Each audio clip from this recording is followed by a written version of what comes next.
Oh, everybody, how are you? It's Thursday at 10 o'clock.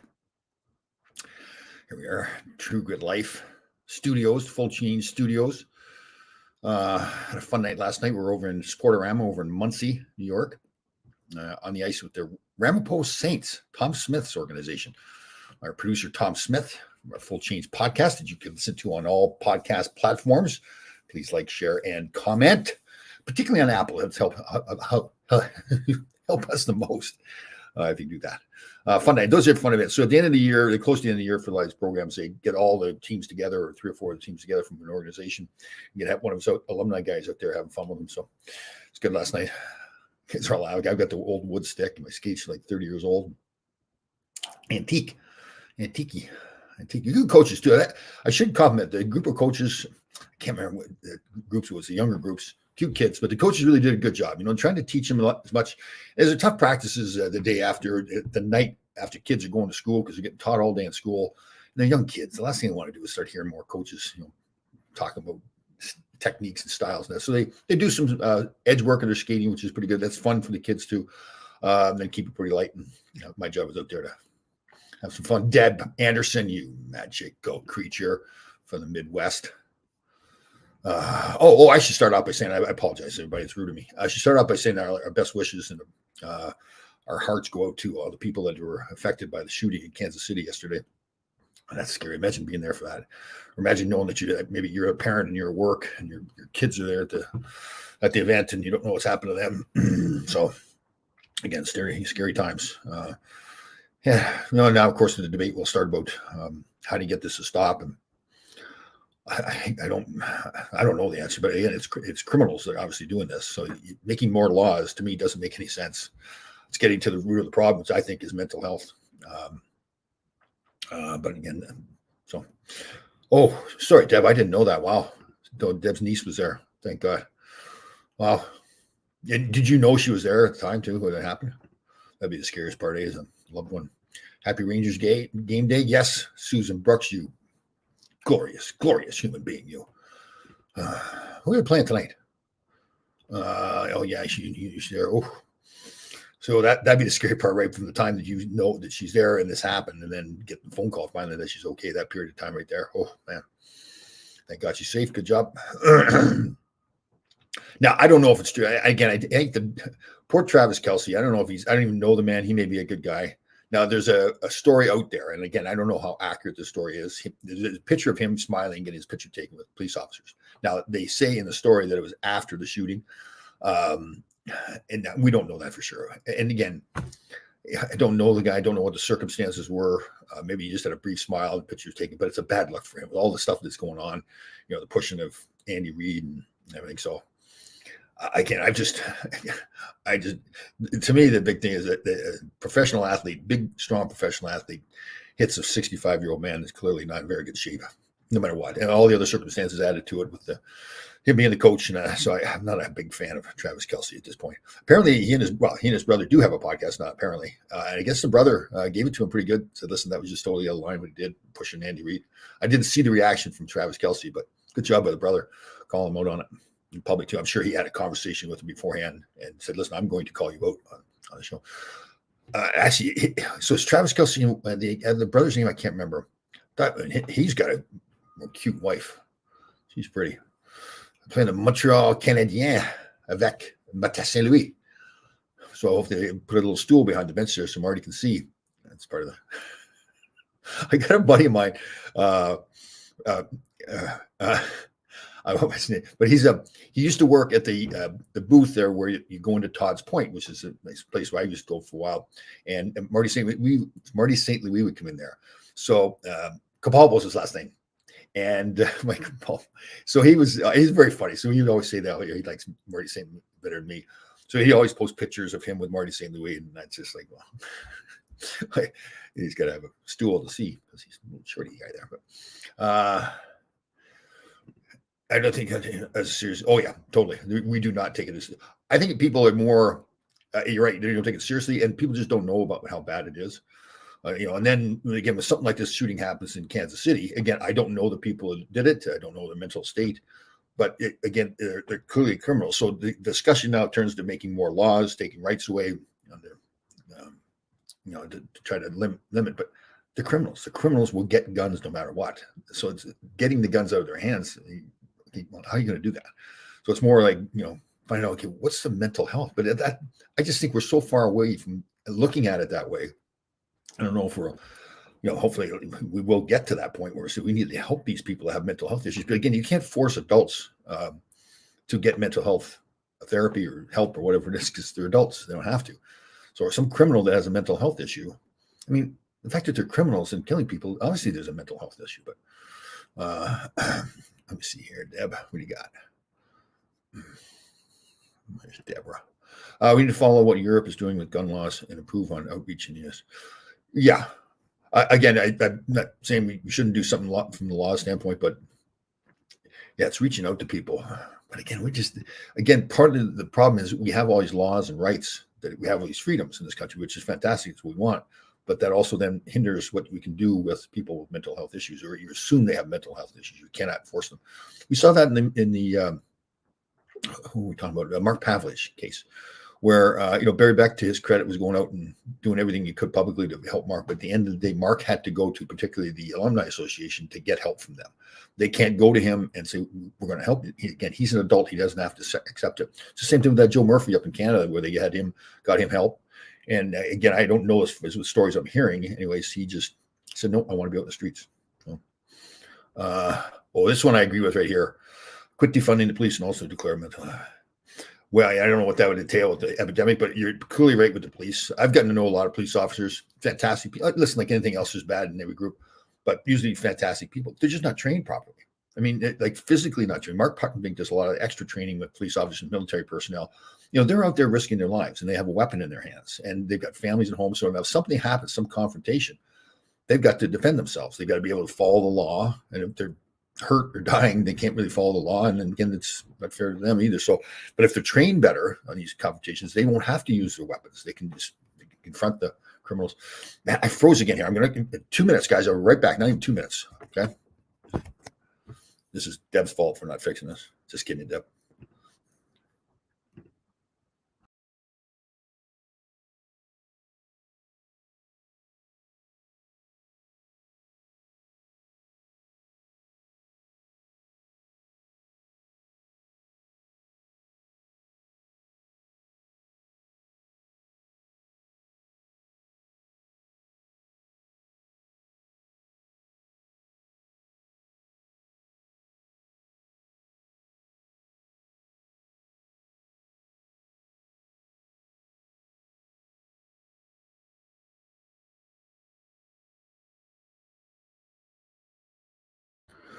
All right, we're back. Apologize, everybody. Joking around, Deb. It's not your fault. No, actually, Deb did tell me how I need to fix that problem. And again, Tom just a little stubborn. Let me see, Danny Erickson. Look at the Kelce's. If that Super Bowl involved 10-year-old kids, the parents would have been ones ripping Andy Reid a new one. Yeah. So parents and sports. Oh, wow. I didn't see this one. Susan's on top of things as usual. Columbus relieved Yarmo Kuckman as GM. JD taking over for now. Ooh. And I know JD really thought very highly of Yarmo Kuckman. And he did a lot of, I thought he was a pretty good GM, but again, it has not worked out there for them. Hold on here. We have a mention of a sighting. Nice going, Tracy. You did it again. Oh, Tracy is responsible. Yes, thanks, Barry. That's right. She's intentionally. You know what? Good point by you, Barry. Tracy's intentionally trying to sabotage the show. McDowell was an alcoholic who ruined his career and this become so oriented with school, became a therapist and director of players help in trouble. He retired last year. Huh. Who's McDowell? I'm sorry, Jack. I didn't know who McDowell was there. Barry.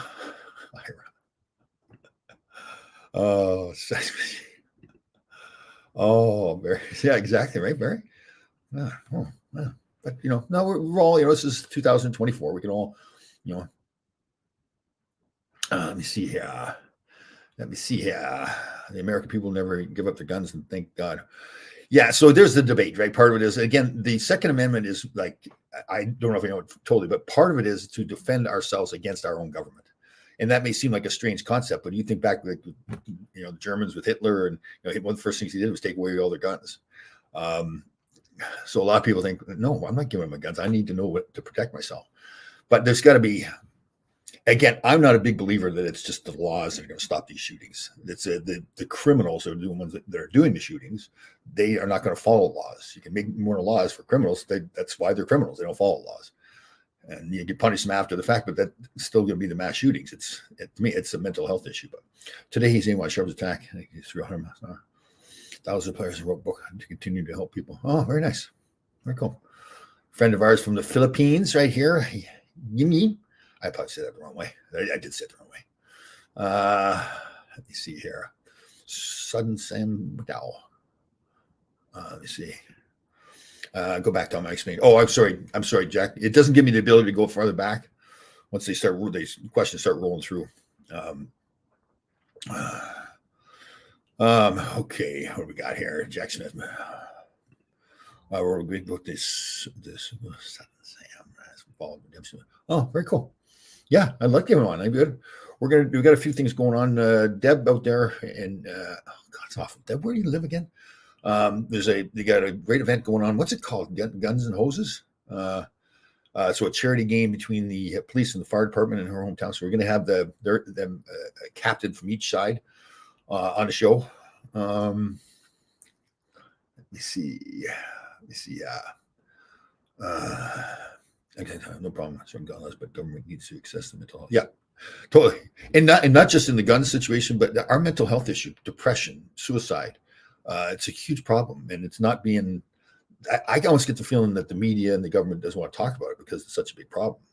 Like now they'd have to actually do something about it. I don't know if they just don't want to do something about it or not capable, don't know how to do it. But it's another Omaha. Sorry, Deb. I apologize. That's awful. But it's one of those things, though, too. I don't think we should be sitting around waiting for our politicians or our government to solve this problem with mental health issue. I think it's more ourselves, individual programs, individual people reaching out and helping other people. We sit sometimes and they go, well, our government should do something about this. Well, why don't we do something about it? They clearly have shown they're not going to do anything about it, so we should do something about it. And I think there's a lot of people that are. These programs like Shoulder Check and all these others. So, good morning, Tom. Hi, everybody. Oh, very cool. Yes. Guns and Hoses. There you go, Deb. Thank you. Got Deb's there. Susan's there. Guns and Hoses benefit for First Responders Foundation. Very good. Yep. And so I think I did post on Facebook or reposted Deb's post on that, the flyer on that. So we're going to get two captains on, one from each side. Have some fun. And we're going to auction off an hour podcast on the True Good Life podcast too. That'll be fun to do. We've done that before. That's always a good feeling to do. We did the show there with a guy. Can't remember. Somehow I think it was his wife's ex-husband got ill or whatever. And they did a charity up there, and he had his kids on the show. That was a great thing to be part of. So yeah, good dad there. I posted my. He saved guys from suicide. He almost shot himself. Well, I didn't know he shot himself. Well, it's cool. Like we've had it again on the Full Change podcast. We've been very fortunate to have some guys on like Malarchuk and Pilon, others who Corey Hirsch is in this category where they had attempted suicide or contemplated it, and now are helping other people. So that's right. You're a veteran. Thank you, William, for your service. Yeah, mental health. Yeah, the veterans. Yeah. And again, it's that hard thing. There's a former player, and I don't like using his name. There was fights last year at the game. Excellent. I don't like using this player's name, but there's another very prominent former NHL player who's actually working as a general manager in the National Hockey League. And he just wanted to live out in the streets. And he was out in the streets in LA, and somehow the Kings found out about it. And Ron Hextall, the player, had played for the Flyers, and Ron Hextall was working with the Kings at the time. So they went up and found him on the street, offered help. And he said, no, I'm fine. I want to stay here. So that's part of the issue is you can't force somebody to get help. I mean, if he does something that they can commit him. But 3 fights, that's funny. Yeah, you get remember the firefighters and the police here in New York, they used to have brawls all the time at Madison Square Garden, and they finally told them, listen, that's enough. But there's some pretty tough dudes. They want to win. I have good health coverage, but it's been easy to get my kids with a therapist. Yeah, like our kids. Yeah, you're right, Danny. I'm sorry to hear that you have a hard time, but I mean, you think important kids now, like what they've gone through in the last couple of years, right, with COVID and all this social media stuff. I even noticed it myself. Sometimes I don't pay attention, and then I start looking at, if you get on like Instagram or Facebook, it's all these beautiful people, vacations, and all these women with the bikinis on, the whole bit, handsome guys. Remember the average kid there at home is thinking, like, how can I don't even want to go out. And a lot of them start thinking, which is just because it's just not the real world. They're either Photoshop pictures, and it's just all beautiful people. It's not, a lot of people don't do that, but I guess a lot of people are making money on it too. So,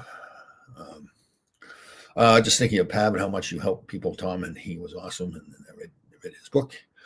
You have so much to help people. Thanks, Tom. Oh my, thank you very much, Jack. That's very nice to say. When I started in social media stuff, I think I looked it up. It's like 7 or 8 years ago. I honestly had no idea what I was doing. I just, it was fun. My son I told the story. My youngest son, Cody, kept telling me I should brand myself. I didn't know what he was talking about or anything. And getting into the whole social media, the whole mental health side of it, motivation and discipline and all, I really it's kind of evolved. And it's obviously the more I've done it, the more, impact it's made on people. And I realize I can have impact on them. So, and I do notice now too, like last night we were at Sportorama in Muncie, New York, with Tom Smith's Ramapo Saints hockey program. So they had me talk before. And I've gotten much better and much more realizing that these are young kids, so I can really help shape their future by things I say to them. Again, it helps that you're a former NHL player. These are all little kids, are hockey players. So when you say something to them, they're going to take it more seriously or take it to heart some more.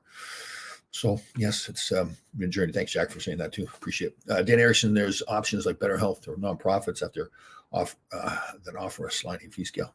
Thanks, Deb. See, this is good stuff that we get on the show. There's a lot of stuff that we just don't know, but other people do know it and pass on a little help. How about Tracy? Do you think she doesn't have a mental health issue? I think she does. Like, maybe I think she's got more of a Tom Laidlaw issue. It's like, picking on me all the time. I don't think it's a mental health issue. Although I do like Barry's idea that I think maybe she's sabotaging the show there by having it freeze up. Yeah, that's what it is. Was it Deb that helped me too? Like, we kept having the thumb pop up. Deb did the research on it. Found out that there's something in the Microsoft or whatever it is.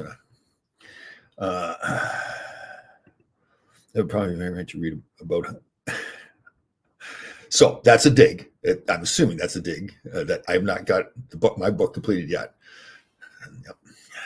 Yes, it was Deb. It was interesting. So it's like, I guess it's basically this thumb. It's like a figure of a thumb would pop up and it'd just be random. And I guess it's, so if I was to pop my thumb up, there he is, the thumb would pop up. It doesn't always do it though.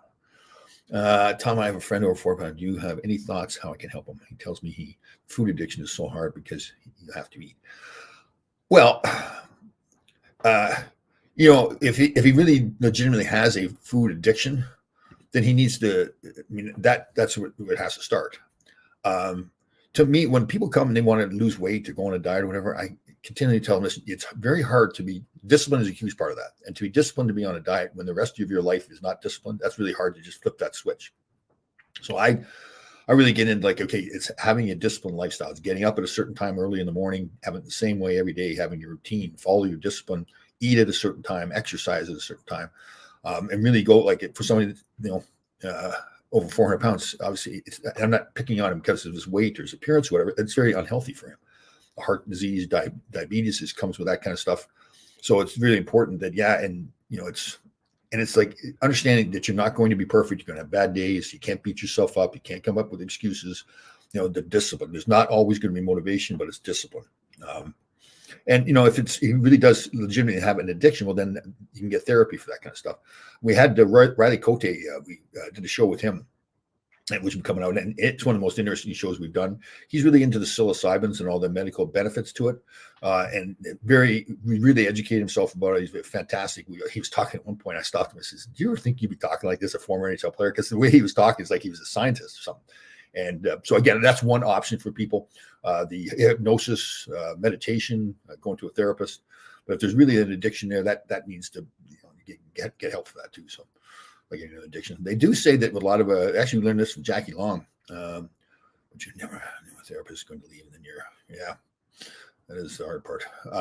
So Jackie Long was talking about how she taught myself and everybody was listening about how your subconscious mind is formed anywhere from the last trimester in the womb up until, depends on who you talk to, 7, 8, 9, 10 years old. And if there's any trauma involved there, a lot of times addiction follows that later on in life, whether it's alcohol, drugs, food, and you can and Jackie sees through hypnosis and again other ways you can get rid of those addictions. It's all fixable stuff. It's like anything else. I keep saying, like if you break your arm, you go to a doctor and you get it fixed. And same thing with any kind of mental health issues. It's all fixable. It doesn't mean you're some bad person, and there's something you can do about it. You can't just sit there and be unhealthy and overweight. You can fix those issues. Susan Brooks, we have 85% done book. And you know what? If Deb says it's 85%, it's not 84, it's not 86, it is 85. Okay, that's it. Deborah, Tom, Joe Murphy had a beautiful bar in Lake Michigan here in Chicago. See him occasionally. Wow, what a sad story. Yeah, very sad. And again, he's an adult. He doesn't have to get help if he wants. We'd speculate his family thinks it's CTE from concussions and everything. It very well could be. It's sad amongst any people. Obviously being in the sports world when you see, especially hockey players, going through stuff like that is tough. Good luck to Barry Beck, who we have. Yes, thank you, Susan. Barry Beck, good man. So he's had to wait a long time. It's frustrating. That poor man's been through so much stuff. So it's frustrating to go through all that. But you know what? Like we message each other as often as we can, at least once or twice a week. And, he's a tough dude, I'll tell you. The big Bubba, big body Bill and Barry Beck. If someone was going to McDonald's and was tagging along, I couldn't order a salad because the gravitation pull is too great. I'm better off not going. Okay. So the first thing I'm going to say is, like people get stuck in that stuff where they say, I'm not picking on Dan when I say this, it's more using you as an example where they say, well, it's too great. I can't do that. It's too hard. Everything, we learned this from Jackie Long, everything that you say to yourself, your subconscious mind hears, and that's what they start to believe. So if you tell yourself you can't do something, then it's less likely that you'll be able to do it. The flip side is that if you want to be able to do something, you tell yourself continually, I can do this. I can go to McDonald's and get a salad. I can go to McDonald's and get a salad. And then you really do. You talk yourself into it. And it's a scientific fact that works. So it's getting into those habits where I don't ever say, like I'm 60, almost 66 now. If I'm at the gym, I don't say, well, that's pretty good for an old guy. I don't ever talk that way. It's always, like people come up to me and ask me, like it's one guy who started this new gym, one guy, nice guy, he comes up, he says, how old are you? And I go, 65. And he goes, man, it's like, so that's okay because that's a compliment. My subconscious mind hears it and I feel good about myself and what I'm doing. But if you start saying negative stuff, that's how you're going to be. So the first thing is to say, I can do that. I can go to McDonald's and I don't have to eat the bad food. Sam spoke of genetics and alcohol and also the frontal lobe is asleep for alcohol. I just don't know when to sleep. Again, there's a lot of, and again, not saying he's wrong on this, but again, there's a lot of people have a lot of different theories on what causes alcoholism or any addiction.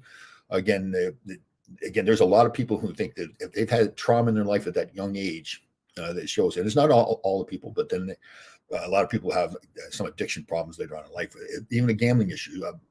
Craig Carton, who's a friend of mine that does radio here in New York, he had to go to jail for 3 years for his gambling addiction. And he came out and got therapy and didn't even realize he'd been abused. And he talks about this publicly, so I have no problem talking about it. But he'd been abused when he was young. I think he was in Boy Scouts or whatever. And that really seemed to be the why he had this addiction. And he fixed that problem.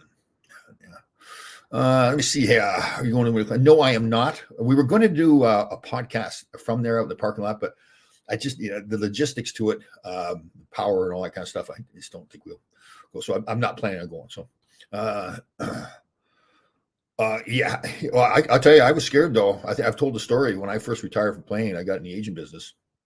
Now I'm still living like a hockey player. I'm having 6, 8, 10 beers a night.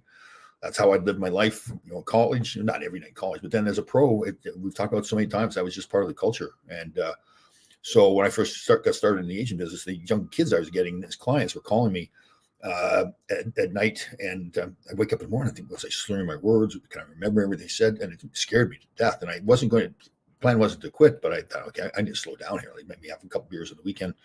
And I didn't plan on it, but I stopped drinking for 5 years.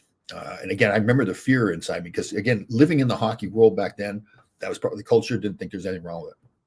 And then when you get out of the, and now you get into the real world and a real job, and I was like, wow. And so I felt like now it's, I fall asleep after a few now. So it's more time. Any opinion of a slap shot into the MD? Oh, that was ridiculous. Clearly a young kid that was just totally unaware. So what is a Toronto Ottawa game? Wasn't it? It was a Toronto Ottawa game, and the Ottawa player apparently, so he had a empty net breakaway, and typically you just put it into the net. So he takes a slap shot about 10 feet out, and Morgan Riley, I think for Toronto, came over and cross-checked him in the back of the head. Good move. The kid, it's just a ridiculous play. Have some respect for the game, for your teammates. Like your own teammates are just sitting on the bench, like, what are you doing? So Riley hits him, knocks him down. Well, the kid stays on the ice. So the rest of his teammates are coming in to defend him, and he's laying on the ice there, pretending he's dead. Well, not dead, but hurt. And it really wasn't that. I mean, Riley got suspended, I think, 2 games, I think it was. But yeah, that's just ridiculous move by the kid. I don't know him. Maybe he's just a young kid that didn't know any better. I'm assuming he's going to know better now. But again, if I'm his teammates, I'm sitting on the bench or in the locker room, I go, okay, now we've got to come save you for you doing that stupid thing, and you're laying on the ice there. So that's, there's been some athletes that have done some things lately. Tom, have a great day. I'll have a show about the Seeing Realists. There you go, brother. Have a great day. Beautify the world. Beautify the world. Let me see here. I'm matured. I just haven't grown up. Yeah, don't ever grow up. Always. I'll tell you what. Some of the greatest people I like, I'll use Larry Robinson and Wayne Gretzky as 2 examples. 2 of the greatest players ever played. Late in their careers, I played with both of them. And I say this as a total compliment. They were like total little kids on the ice. They loved playing, and it was just like funny, joking around, doing stuff. Even Phil Esposito at the end of his career, I don't know, it was 40, whatever years old, his last year of his career. We're playing that game, where you put your fingers in a circle, and then if you can get the guy to look at it below the shoulders, then you get to punch him in the shoulder twice and wipe it off. It's a stupid little game like the kids play. And I remember playing with Phil Esposito. I remember thinking to myself, this is unbelievable. I'm playing this stupid little game with Phil Esposito. It's like the legend of the game. And he was loving it. He's just having a ball, having a blast. So, yeah, don't grow up. I mean, you got to be mature. You got to raise your kids. You got to have a job and all that. But as far as living life, man, don't be afraid to be a goofball. Have some fun. No, Susan, I did not. What did I do? Oh, no, I was over in Rama. All right, so Sportorama over in Muncie for my Valentine's. There was a bunch of kids.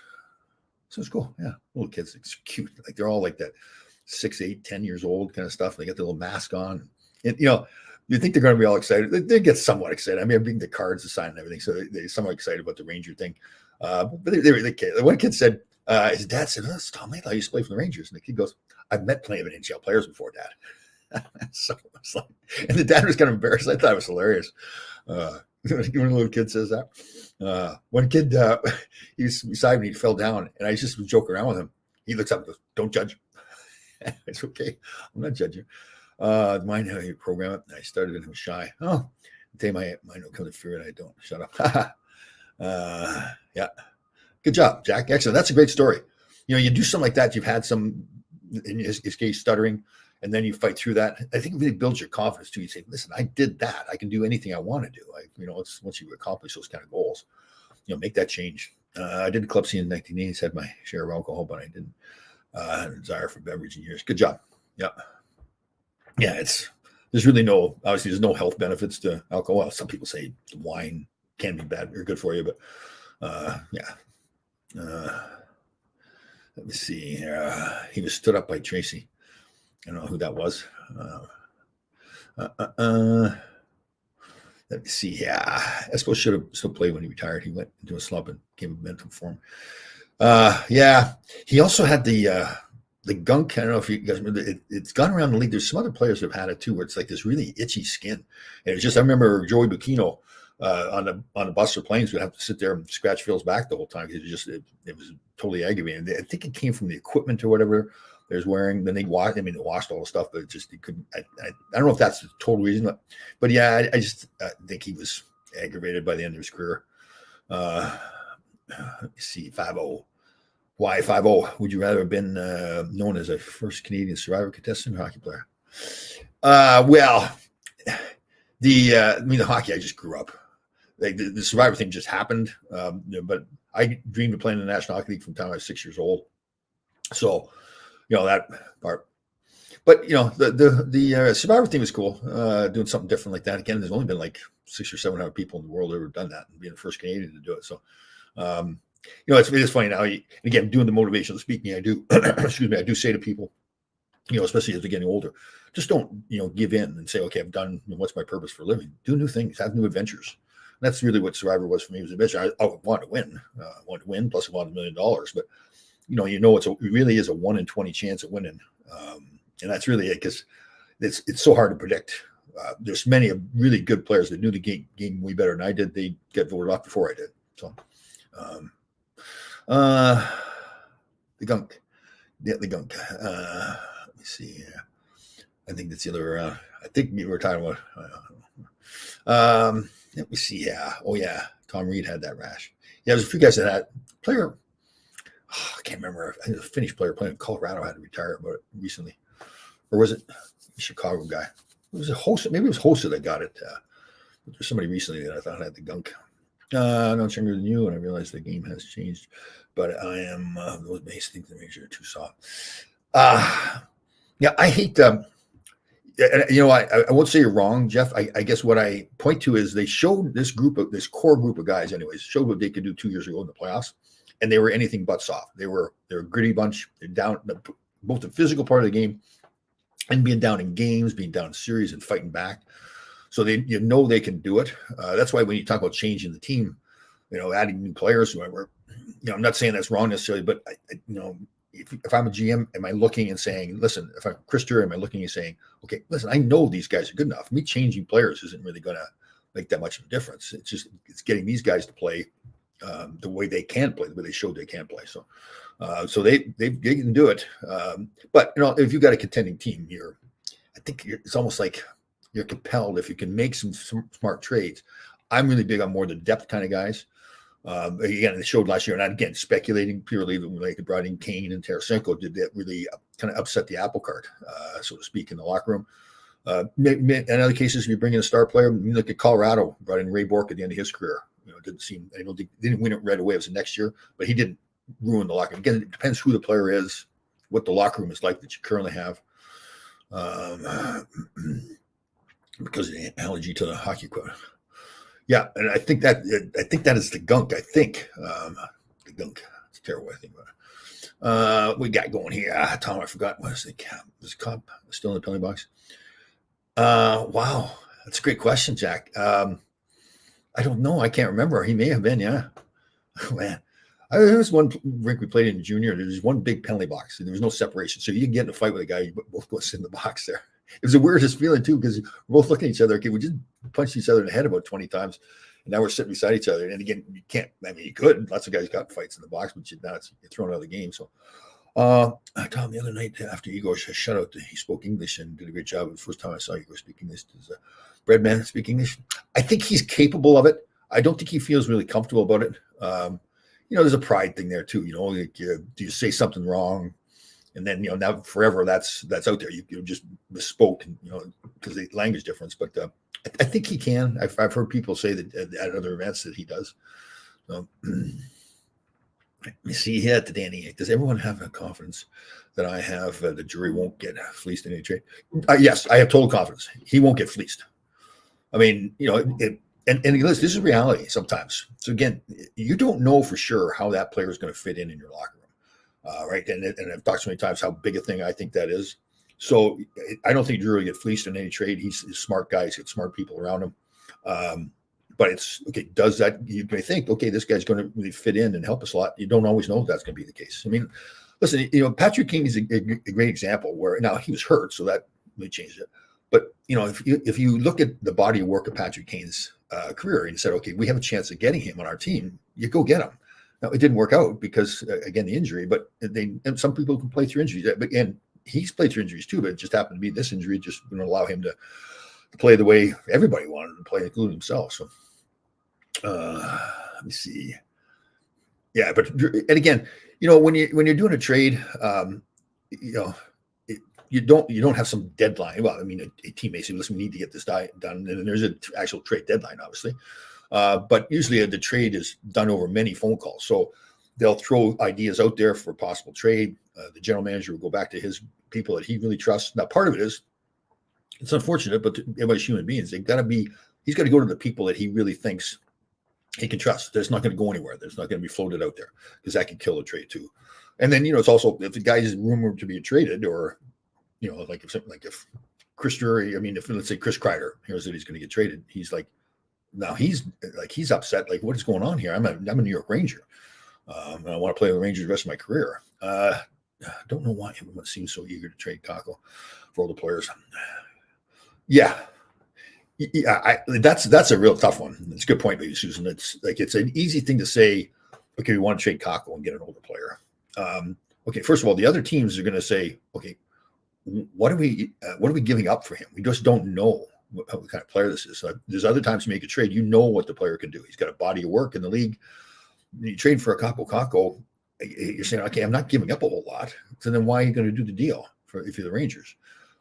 Because some other teams are going to say, well, if I give up a lot and this player never becomes a player, I'm going to look like an idiot. Yes, Susan knows.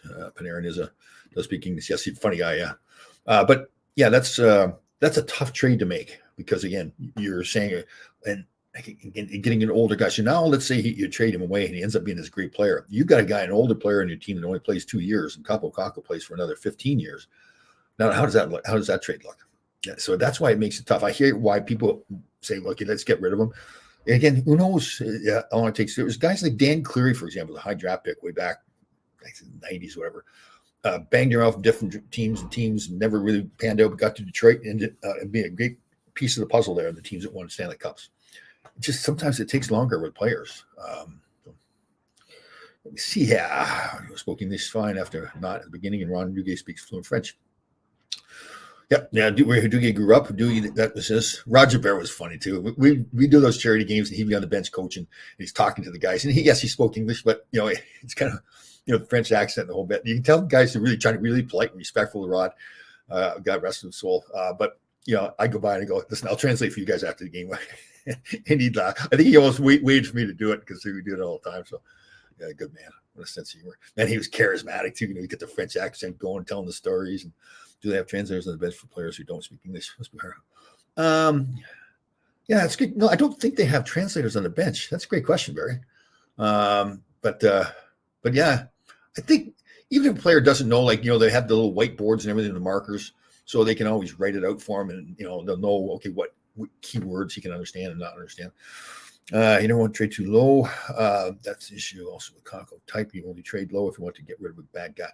Yeah, if it's a bad person, you want to get him off your line. But again, that the problem becomes, okay, the other, why would another, if everybody knows this guy's a bad guy, why would you want to take him on your team? Now, there's times though other GMs or coaches may say, listen, I know this kid. I know I can work with him. And you trade for the player. So yeah, but there's the tough ones. Penguins only trade a place with Richard. He broke his wrist last night. Otherwise, stuck with a lot of no trade players. Yeah. Listen, I think the Pittsburgh situation is a tough one, right? Because you can't rebuild. It's hard to really do a rebuild when you got Sidney Crosby on the team, right? So I made the decision when they re-signed Malkin and Letang, two older players. Someone said, okay, you got to let these guys go, let new kids come in, save money in your cap. But they clearly were saying, okay, we need to show Sid and everybody else were still taking a shot at this, and it just didn't work. And I don't see how it's going to work now. The farther you go, the harder it is to get that done. So.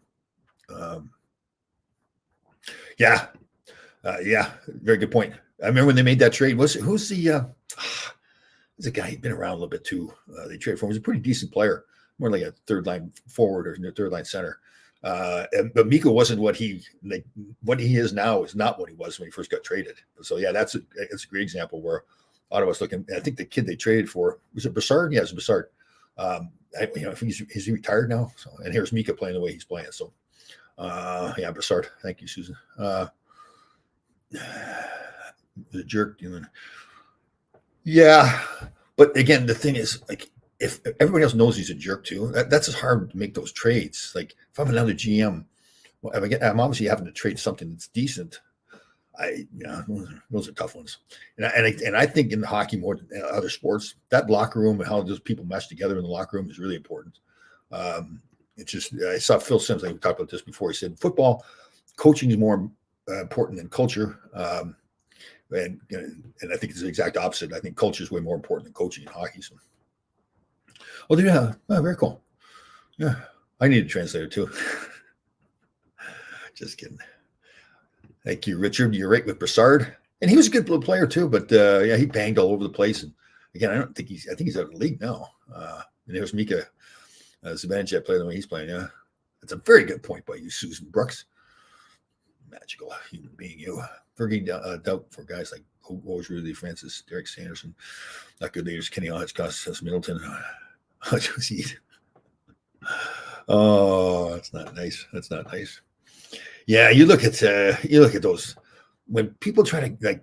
It's tough. Like remember when Glenn Sather was here? There was so much pressure. I think part of it is remember the whole business side of it too, right? There's the local TV networks, and when you got all just young kids, and they may be good down the road, it's hard there to sell advertising, sell season seats. It's a whole business decision goes on with your roster. We had a discussion with a guy today about the New York Knicks. Now they're a successful team, but they're not a big name team. There's no LeBron James or whatever, and that's great from a fan standpoint. Watching that winning team, young kids building up and everything, but from the marketing standpoint, the season ticket sales guys, they want the LeBron James on the team. That's how they get that job done. So, but I mean, the general manager's job is not to worry about marketing necessarily, although he has to be aware of it. It's to win hockey games.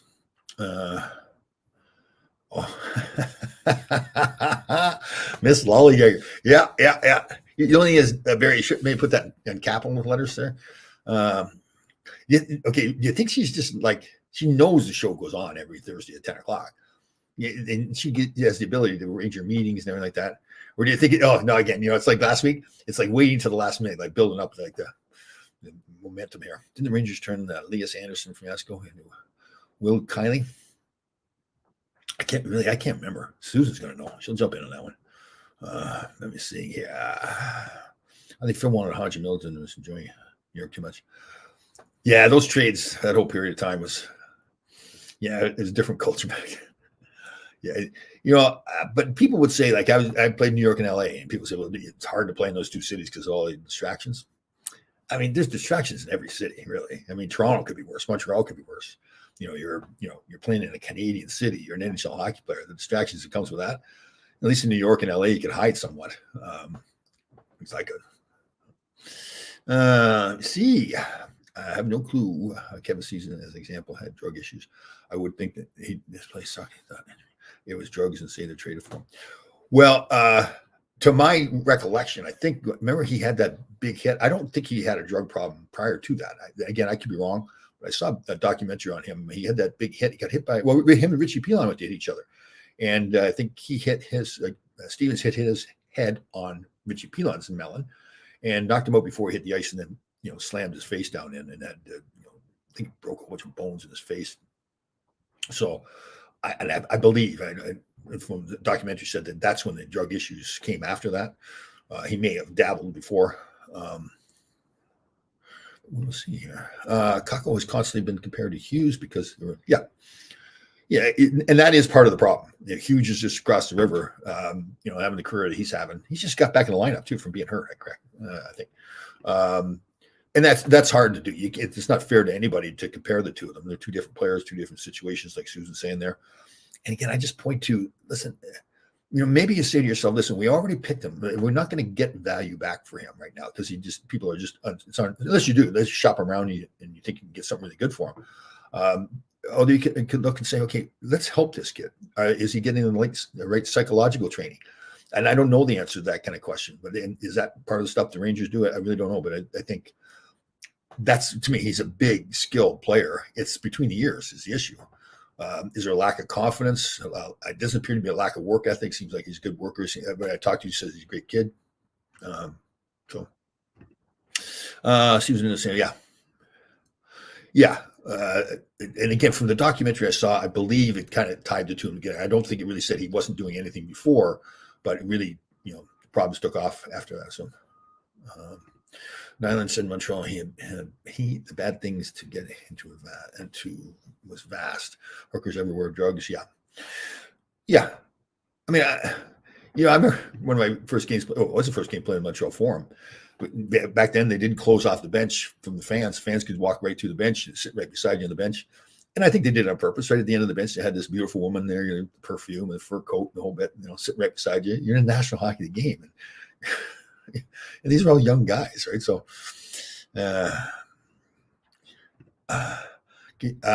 yes, we both did not wear socks in our skates. That's funny because just I was doing this thing. I still don't wear socks in my skates. Bobby Orr started all that, and there's lots of us that played in the NHL that didn't wear socks because of Bobby Orr. Bobby Orr did it, so that's where we're going to do it. So we were at the rink last night, put my skates on. I looked at my toes, and they're all beat up, and I was thinking someday I'm going to call Bobby Orr, try and get him on the show, and I'll thank him for what he did to everybody's feet. Toes are all mangled up and everything. How about, did you see the picture of LeBron James' toes? It's in the paper. He's on the beach someplace. His toes were all over the place. I mean, any of them were going straight out. They're all curved up. How do you play with that? So, yes, that's my comparison, Danny. Here. Yeah, we had bad toes right there. And that's about the only comparison with Bobby Orr. Yes, being picked from the Anderson trade. Oh, see, Susan knows that stuff. She knows. She just knows. My take on Kakko is that when he plays with veterans, he defers to them. When he plays with players, he just plays his game. It could be true. Yeah. I mean, I saw that big time in Edmonton, or excuse me, in LA when Wayne got there, Wayne Gretzky. In fact, he had to say something about it because, it's Wayne. You think, okay, I'm supposed to get him the puck all the time, but you can't because people are covering him. And he actually would say to us, he said, listen, you don't have to get me the puck all the time. So you get past that in a while. It could be, he's a young guy. Again, I don't know, like personality is a lot of it too. I was listening to Boomer Esiason this morning. It's interesting. He was talking about quarterbacks and players that are former quarterbacks or even current quarterbacks, like the guys who are more experienced. When they see a young quarterback, they can almost look in his eyes and talk to him and say, okay, this guy's got it or not. Like you have to have that special something. And I think it's the same way with hockey players. It's like you can tell, and they're not all the same, but it's like does he have that little swagger to him? It's like you really almost need to be a little cocky to really believe in yourself. If a player really doesn't, I mean, there's some guys that are really meek and mild off the ice, and when they're on the ice, they're complete warriors. But in a lot of cases, it's that personality. I've got that fire inside you that says, I'm going to take this and do it. No matter who I'm playing with, I'm going to. And sometimes it takes time to get that done. So, young men, money, menu for problems, broke back. Young men, famous athletes with money, menu for problems back then. Yeah, we didn't make a lot of money though. I don't think the money was as much the issue. Well, it was maybe Derek Sanders' case, but it was more the lifestyle. Plain and simple. That's everybody that ran teams had gone through it themselves mainly. They had been players, and it was the drinking beer, have fun with your boys, and coming to the rink the next day playing guilty, and that was. And I don't. Again, because money wasn't much of an issue back then. Like my first year's salary was $60,000 in 1981. So I were over number 2 in Oshawa. There's a comparison. Yeah. Bobby Orr, man, what a good guy too. I don't know him all that well, but both in the agent business, every time I talk to him, just a fantastic human. Like it's Bobby Orr, and I'm Tom Laidlaw, and he just treated me like I was just one of the boys. And I think that's just the way he was with people. And again, his loyalty to Derek Sanderson after all Derek went through. And Derek talks about himself all the time. Bobby Orr could have just easily walked away from him. And he said, nope, he's my friend, and I'm going to stick with him. That means a lot to me. So, 40 years. Yeah. Time for Rangers. Well, I think part of it is, I'm not speaking for him, but I get the sense that they basically have said to him, just you do as long as you want. And I've said this before here, right? Every time I see him at an event, I always joke around. I go, are you just going to go forever or what? And he dies laughing. He says, yeah. He's the same way like as Wayne Gretzky and Larry Robinson that I talked about before. Just loves it. Just like a little kid having fun. Total gentleman to people. He lives life all out. He just really enjoys what he does. So yeah, I'm sure he's well off enough financially. He does not have to be doing it. I think he just really enjoys doing it. So we live life, I think. Oh yeah, we all do. It's not just me, but I mean, I tore my tricep one time. That back when Teddy Sater was coaching, and it was rolled up in a ball, never got it fixed. So I'm assuming like that, I only have 2 of the 3 tricep muscles that are still attached. Stuff like that. All guys like, broken nose, like only one side of my nose works, and fake teeth, and so yeah. But again, you don't even think about it really that much. Everything hurts. Like we sit too long, my knee hurts. But like I said, like everybody, a lot of people in life that walk around. I mean, we're not meant to walk around. We're supposed to be crawling as we evolved. So back issues, lack of hair. Congratulations, you've gone 45 minutes without mentioning Taylor Swift. Oh, I did mention Travis Kelce. Does that count? Their team, they're tied together. Someone's got the alarm going. Some dog, probably Pepper, came and jumped out of a car and set the alarm off. That's right. I didn't talk about Boom. Although I think in my little notes down below when it goes on YouTube, hash mark poop. You know what? Okay, let's get right at it. It does bother me. Ever since I brought up the fact that the bowl was at a poor design, the poop bowl, it's constant. Like I'm just brushing and brushing and brushing. And I'm not going to buy a new brush. I'm going to use one that's got all brown on it and everything. That's it. I'm not going to fall for the trap that they want us to fall into. I actually broke down. I actually had to come in with the Pine Sol and spray the toilet down, get it all cleaned up. Got a little nasty there for a while. And when you live by yourself, it's a big deal. Put the seat down. Can't even see it. He's moved on to Dua Lipa. Dua Lipa? Who is that? I've heard that name. Dua Lipa. Is that a football player? Let me see here. JD fired Yelmo Coquelin in Columbus. Wow. Jim Lott, former coach, is 28-8 Edmonton. Yeah, it might have something to do with Connor McDavid finally getting going, but he gets some of the credit too. Like I've said, coaches get way too much credit when they win, way too much blame when they lose. See, that's going to be a scary team. They got off that bad start. How about New Jersey? Will New Jersey make the playoffs or not? Man, they should. They're a good enough team that they should. But David Carigliano. Oh, are you here? Good morning to you there, you magical creature. Yeah. Let me see here. Oh, man. I've been pooping a lot lately, too. Man, I hope it's a good, like I'm eating a lot more hummus. I got away from hummus for a while. And those chickpeas got a lot of fiber in them. It does gas you up a little bit, too. But, you live it alone. What's the difference? I use a lot of garlic and onion. I wonder what I smell like sometimes. Man, poor people in the gym. I come there in the morning. I do try to garlic and everything. Gargle with garlic. Oh man, back to Sam. He said in 1971 he told us he never knew he was doing 25 cortisone shots in his shoulder. It was the same he threw. Well, yeah. Like for me with the whole, I don't want to like sound like it's brave or like that with the tricep muscle thing. The trainer said, "Listen, if you get that to do it properly, you got to get surgery. You'll be out for months." And I wasn't going to do that. So, and it never seems to bother me. Although I did fall down in the parking lot there a couple of years ago on the ice, and I pulled back and my arms swelled up too, and it's all black and blue. Well. Yeah, I like that nickname, Barry. Miss Lollygagger. Yeah, there you go. Yeah, that's right. She's probably having, you know what? Maybe she's having somebody else monitor the show, so people can't see her. And then, so what are we at now? We're at like 52 minutes. We usually shut it down like an hour and 5. So she's going to jump on probably about 2 or 3 minutes here, just make a big appearance. Like, oh, I'm here. And then Danny's going to be like, oh, you look like Dolly Parton or whatever. Yeah, he thinks she looks like this day. That's awesome. 1970s medicine. Yeah. Oh God, I was on with we did a show with Don Waddell, former teammate of mine in Northern Michigan, really good friend of mine. We were friends since like 18 years old, and he's now the general manager and president of the Carolina Hurricanes. Very proud of him. And we talked about how the team doctor we had there was he liked to drink during the games, and so if you ever got cut after the second period, you're on your own, like cut in the face or something, because he'd be coming in there with the needle, you could smell the booze on his breath and helmet. And you get to the point where you'd say, listen, I don't want you to freeze it because I don't want any more needles into my face that have to be. So you just get sewed up with no freezing. Oh, man. It's funny. It's funny telling an old story about him because, you kind of remember it that way. But then somebody else says, yeah, that's the way it was. Yeah. Markstrom. Yeah, could be.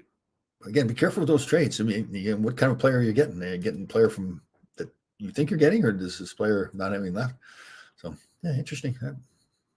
I did hear that rumor as well. Sam Bell did have arm problems, finished career as lefty. Okay, we're learning a lot about Sam McDowell here today. That's good. Good man. What we got here? When you guys used to sign autographs after the game, everyone had to have strong smelling soap. I thought we would have beer on our breath after. You sit in the locker room and have a few beers after. Nothing worse, right? I mean, it's ice cold beer. You're totally dehydrated. So you slam about 2 or 3 beers in you, and you go take a shower. That's funny. Strong soap. Sorry we put down there through a bag skate at the end of the practice yesterday. After losing track and had to take 5 laps. Like his initial surge was worn off. The team is a mess. Yeah, again, my feelings.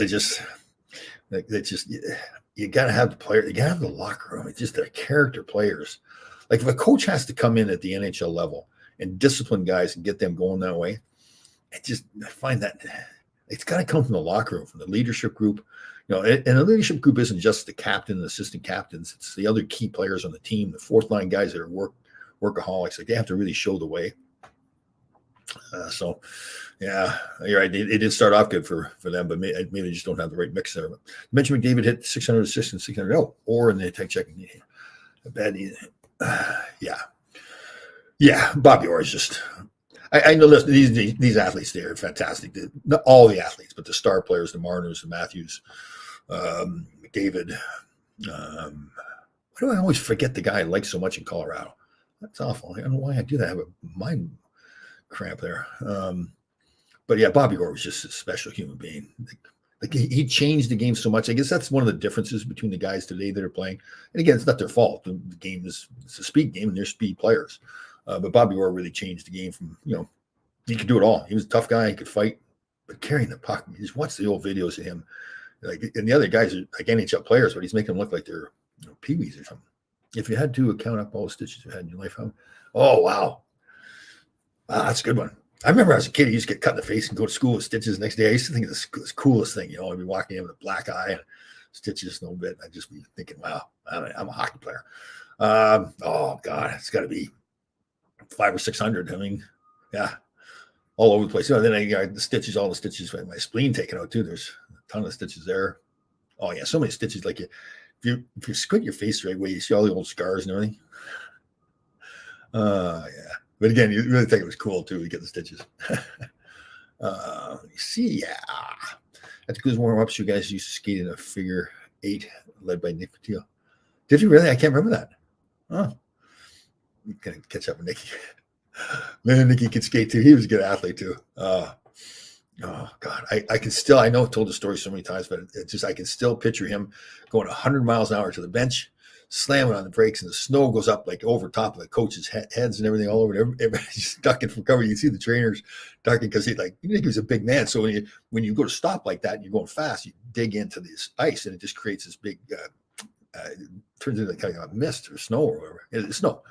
And because Herb wanted everybody to skate hard to the bench. So of course Nick just didn't skate hard. He had to do it all out, right? And, yes.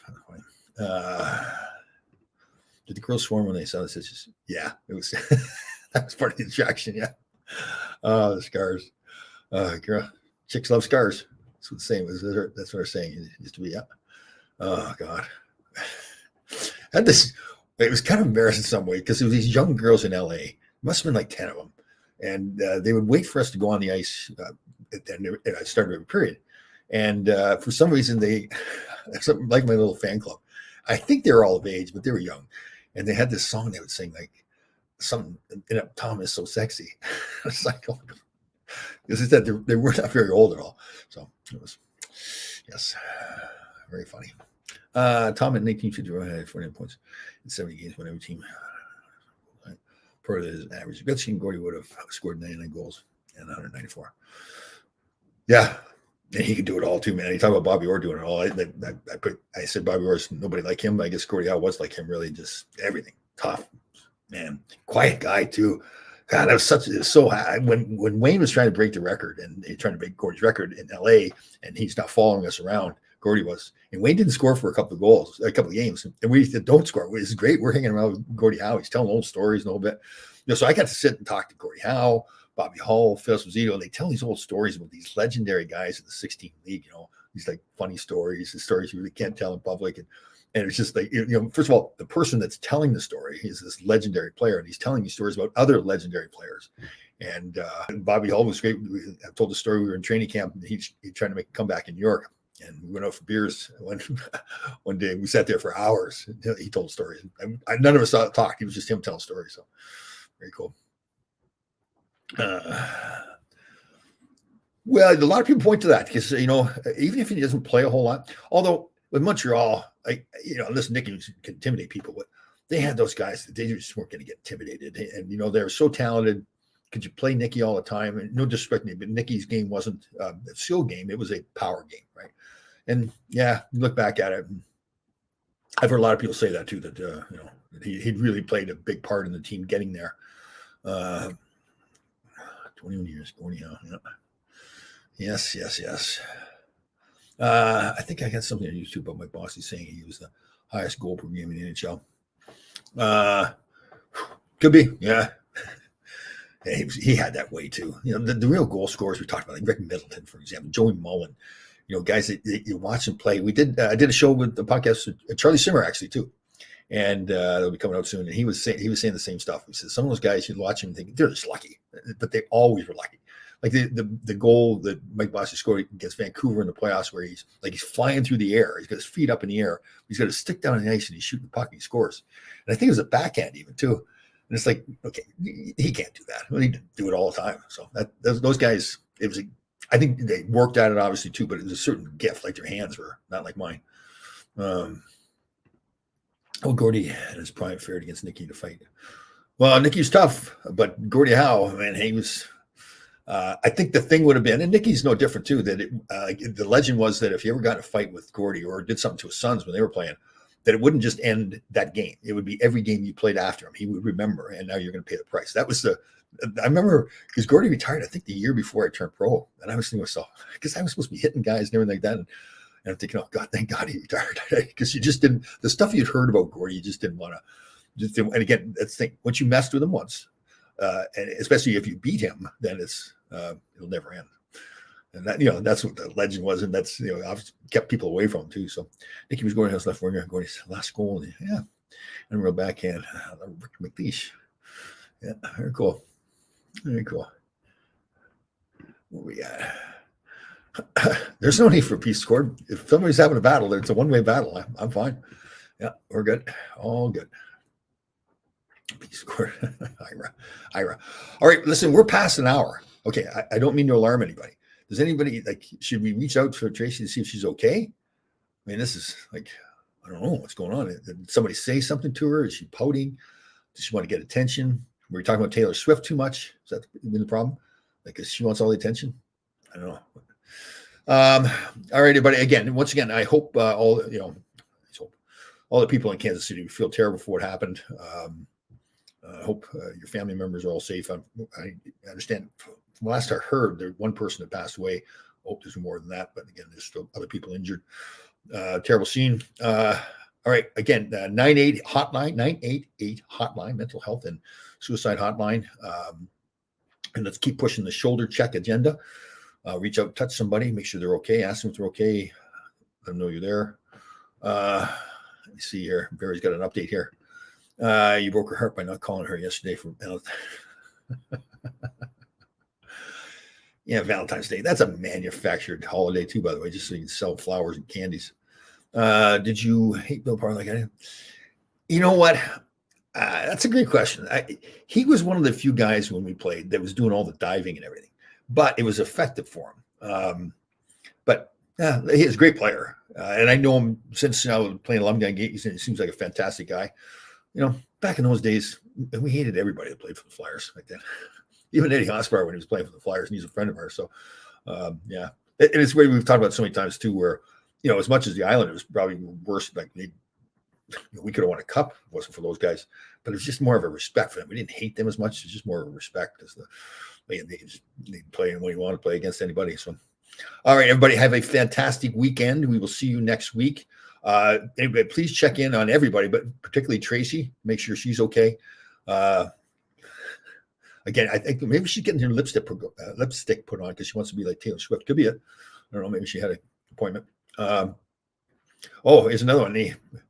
I got to follow up on this one. Iris stirring the pot. A peace court. Once again, there is no need for a peace court from my end. I have no problem with either one of those two gentlemen. It's just certain people fit in your life in certain ways depending on where you live in your life and they're living their life. So that's all we'll say on that subject. Everybody, all right, have a fantastic weekend. We'll see you next Thursday.